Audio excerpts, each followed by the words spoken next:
చర్చ జరుగుతున్న అంశం ఏదైనా ఉంది అంటే ఈ మధ్య హైకోర్టు జడ్జికి సంబంధించిన ఒక వార్త. ఆయనకి 2 కోట్ల రూపాయల వజ్రాల వాచీని బహుకరిస్తానికి ప్రయత్నిస్తే ఆయన రిజెక్ట్ చేసి సుప్రీంకోర్టుకి లేఖ రాశారు. ఇలా నాకు లంచం ఇవ్వడానికి చూస్తూ ఉన్నారు అని చెప్పి. దీన్ని ఎట్లా చూస్తారు? ముందుగా ఏపీ ప్రజలందరికీ నమస్కారం. సెంట్రల్ నియోజకవర్గానికి ధన్యవాదాలండి.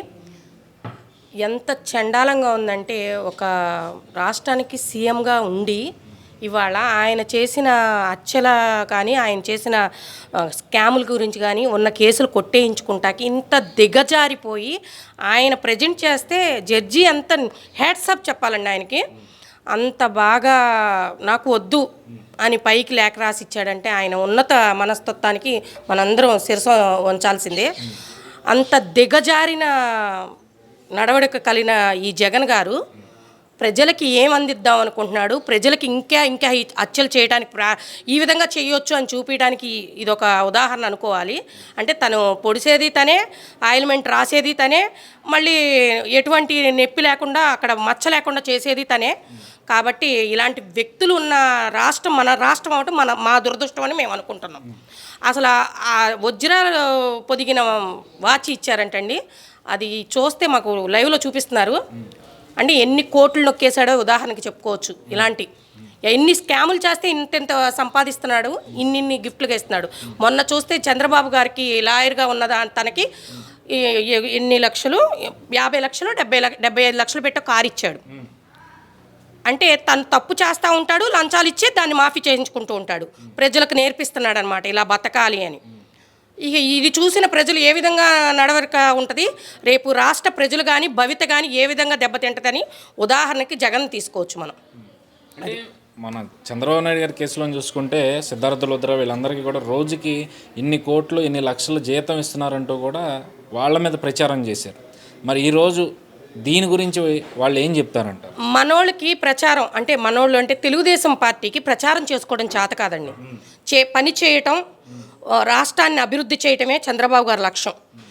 ఆయన టార్గెట్ పెట్టిన ప్రకారం చేసి చూపిస్తాడు. ఆయన ఎప్పుడు ప్రచారంలో కానీ పబ్లిసిటీలో కానీ ఎప్పుడు నుంచోలా. వీళ్ళు పావలా చేస్తారు, రూపాయన్నర చెప్పుకుంటారు. అదేవిధంగా ఈయన చేసిన స్కాములు కానీ, ఈయన పెట్టే పెట్టుబడులు కానీ, ఎందుకంటే నిన్నగాక మొన్న సంక్రాంతి సంబరాలంట, వాళ్ళ మిస్సెస్ ఇంట్లోంచి బయటికి రాదు భారతి గారు. అందుకని ఇంటి దగ్గరలోనే 2.5 కోట్లు ఖర్చు పెట్టి అక్కడ రోడ్ల మీద పడి తినటానికి పండగ కూడా చేసుకుండా పిల్లల్ని వదిలేసి భార్యలు అక్కడ కూర్చుంటే వాళ్ళకి పెంచొచ్చుకండి 1000 చొప్పున పెంచినా వాళ్ళు ఆనందపడేవాళ్ళు కదా. కనీస ఇది కూడా లేకుండా 2.5 కోట్లు ఖర్చు పెట్టి సంక్రాంతి సంబరాలు చేశాడు ఇంటి దగ్గర. ఎవరి సొమ్ము అండి ఇదంతా? అత్త సొమ్ము అల్లుడు దానం టైప్లో చేస్తున్నాడు. ప్రజల సొమ్ము ఈయన ఖర్చులు పెడుతున్నాడు. దీని మీద పన్ను, దాని మీద నేను పథకాలు ఇస్తున్నా. దేనికి ఇస్తున్నారు ఈ పథకాలు? మా దగ్గర రూపాయి ఇచ్చి 2 రూపాయలు ఎందుకు దొబ్బుతున్నారు? మేము ఇమ్మని ఈ పథకాలు అడిగామా? ప్రజలది అందరిది ఇదే బాధ.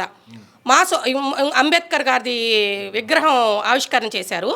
ఆ రోజండి మా వాళ్ళే అర్జెంటు మనిషి చనిపోయాడు, అక్కడికి వెళ్ళటానికి బంద్. అక్కడ అసలు రాష్ట్రం ఇంకొక అమ్మాయి డెలివరీ అవుతుంది, ఆటోలో ఉంది తను.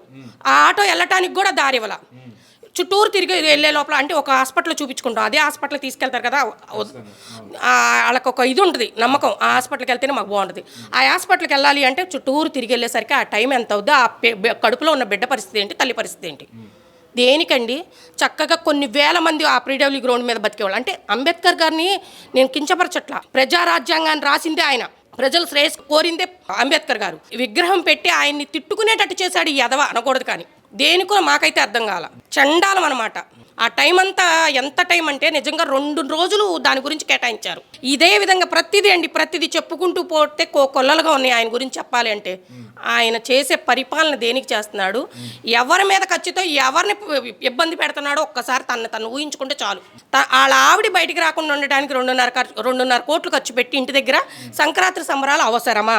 అంగన్వాడీ మనుషులకు కానీ మున్సిపాలిటీ వాళ్ళకి కానీ జీతాలు పెంచి సరైన సక్రమంగా టయానికి వేస్తే చాలు కదా. దేనికి అలా చేయలేకపోతున్నాడు ఈయన? ఈ విధంగా ప్రజా సొమ్ముని దుర్వినియోగం చేయడానికి ఎవరిచ్చారు ఈయనకి హక్కు? ఇవాళ వజ్రాలు వాచి, మొన్న ఆమెకు చూస్తే చంద్రబాబు గారికి.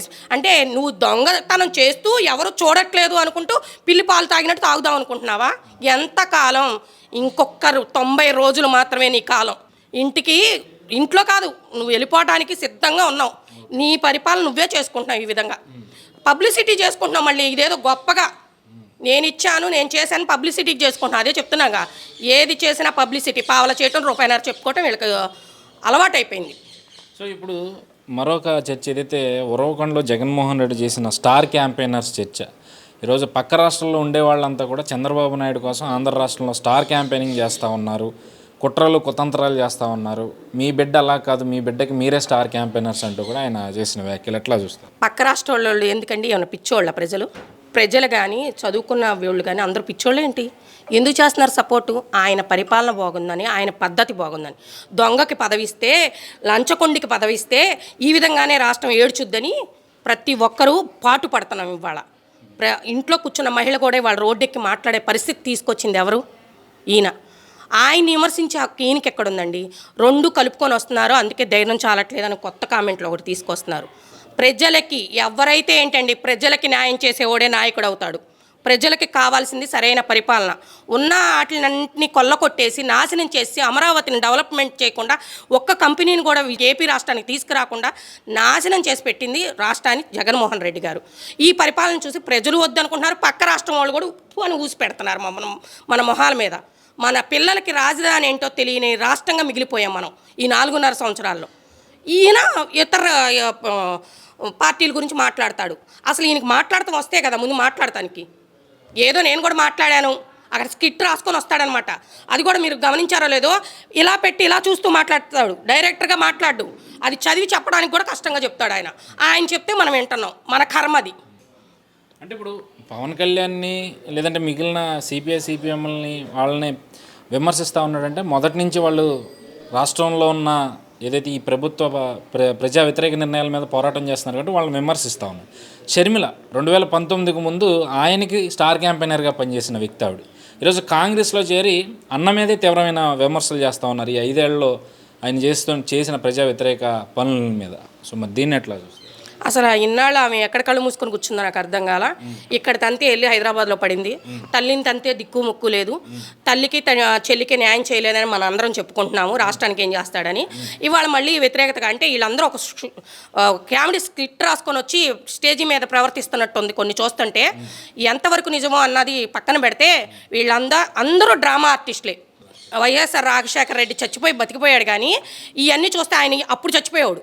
తల్లిని చెల్లిని బిడ్డని చూసి అప్పుడు చచ్చిపోయాడు బతికున్నా కూడా. ఎలా ఉందంటే పోరా పో అంటూనే పొగ పెడుతున్నారు. ఆ విధంగా మాట్లాడే షర్మిల గారు ఈ 4.5 ఏళ్లలో ఏం కళ్ళు మూసుకొని ఎక్కడ కూర్చున్నారో మాకు అర్థం కాల. ప్రజలకు మళ్ళీ మసిరాసి మారేడికాయ చేద్దామన్నా ప్రజలు నమ్మే పరిస్థితిలో లేరు. వీళ్ళందరూ బూటకపు నాటకాలు వేసేవాళ్ళని ప్రజలందరికీ అర్థమైపోయింది. ఏపీ రాష్ట్రం బాగా విరక్తితో ఉందండి ఇవాళ.